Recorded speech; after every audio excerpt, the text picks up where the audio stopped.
इतने साल हो गए, क्या तुम्हें प्यार करने लायक अब तक एक भी लड़की नहीं मिली? तेरे एहसासों में भीगे लम्हातों में मुझको आतिश लगी सी है, तेरी अदाओं से दिलकश खताओं से जिंदगी सी है। Hello everyone, welcome back to another video. So আজকের এই ভিডিওতে আমরা অ্যালার্ট মোশন অ্যাপের মাধ্যমে এইরকম স্ট্যাটাস ক্রিয়েট করব। তোমরা যদি এরকম স্ট্যাটাস ক্রিয়েট করতে চাও তাহলে তোমাদের পুরো ভিডিওটা দেখতে হবে। পুরো ভিডিওটি দেখলে এরকম স্ট্যাটাস এডিটিংয়ের একটা সাধারণ নলেজ তোমরা পেয়ে যাবে। তো চলুন বেশি কথা না বাড়িয়ে মূল ভিডিওতে যাওয়া যাক। তো প্রথমত আমরা যে প্রজেক্টটি এডিটিং করব সেই প্রজেক্টের এক্সএমএল লিঙ্ক তোমরা এই ভিডিওর নিচে পেয়ে যাবে, অবশ্যই ডাউনলোড করে নিও।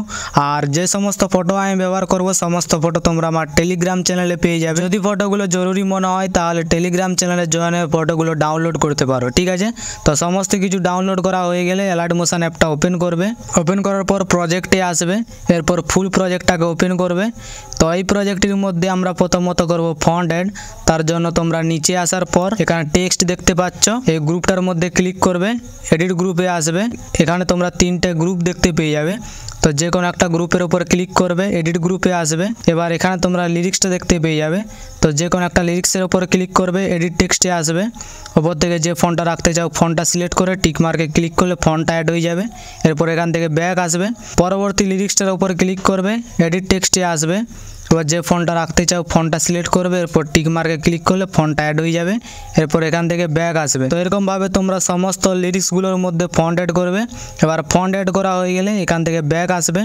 ব্যাক আসার পর তো দ্বিতীয়ত আমরা ফটো অ্যাড করব।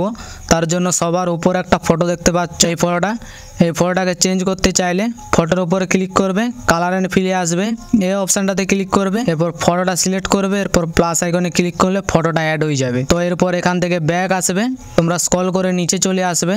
নিচে আসার পর নিচে একটা ফটো দেখতে পাচ্ছ, এই ফটোটার উপর ক্লিক করবে, কালার অ্যান্ড ফিলে আসবে, এই অপশানটাতে ক্লিক করবে, যে কোনো একটা ফটো সিলেক্ট করবে, প্লাস আইকনে ক্লিক করলে ফটোটা অ্যাড হয়ে যাবে।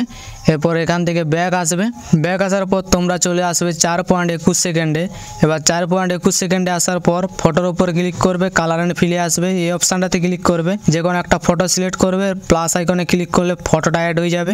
এরপর এখান থেকে ব্যাক আসবে, পরবর্তী ফটোটার উপর আসবে, ফটোর উপর ক্লিক করবে, কালার অ্যান্ড ফিলে আসবে, এই অপশানটাতে ক্লিক করবে, নেক্সট ফটো সিলেক্ট করবে, প্লাস আইকনে ক্লিক করলে ফটোটা অ্যাড হয়ে যাবে।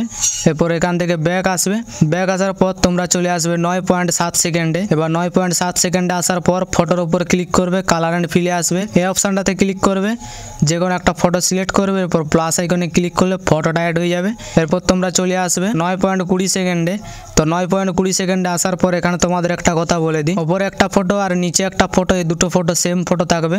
তো সেই কারণে ওপরের ফটোটাতে ক্লিক করবে, কালার অ্যান্ড ফিলে আসবে, এই অপশানটাতে ক্লিক করবে, যে কোনো একটা ফটো সিলেক্ট করবে, এরপর প্লাস আইকনে ক্লিক করলে ফটোটা অ্যাড হয়ে যাবে। পর এখান থেকে ব্যাক আসবে। ব্যাক আসার পর নিচের ফটোটাতে ক্লিক করবে, কালার অ্যান্ড ফিলে আসবে, এই অপশানটাতে ক্লিক করবে, সেম ফটো সিলেক্ট করবে, এরপর প্লাস আইকনে ক্লিক করলে ফটোটা অ্যাড হয়ে যাবে। তো এরকম ভাবে তোমরা এই দুটো ফটো অ্যাড করবে।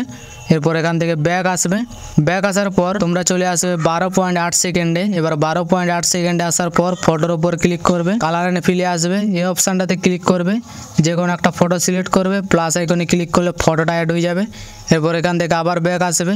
ব্যাক আসার পর পরবর্তী ফটোটার উপর আসবে, ফটোর উপর ক্লিক করবে, কালার অ্যান্ড ফিলে আসবে, এই অপশানটাতে ক্লিক করবে, নেক্সট ফটো সিলেক্ট করবে, প্লাস আইকনে ক্লিক করলে ফটোটা অ্যাড হয়ে যাবে।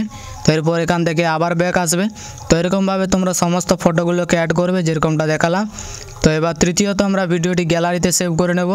তার জন্য ওপরে শেয়ার আইকনে ক্লিক করবে, নিচে এক্সপোর্ট এখানে ক্লিক করলে ভিডিওটি গ্যালারিতে সেভ হতে শুরু করবে। তো এই সাথে আজকের ভিডিও এতটাই। আশা করি সম্পূর্ণ এডিটিং প্রসেসটা তোমাদের বোঝাতে পেরেছি।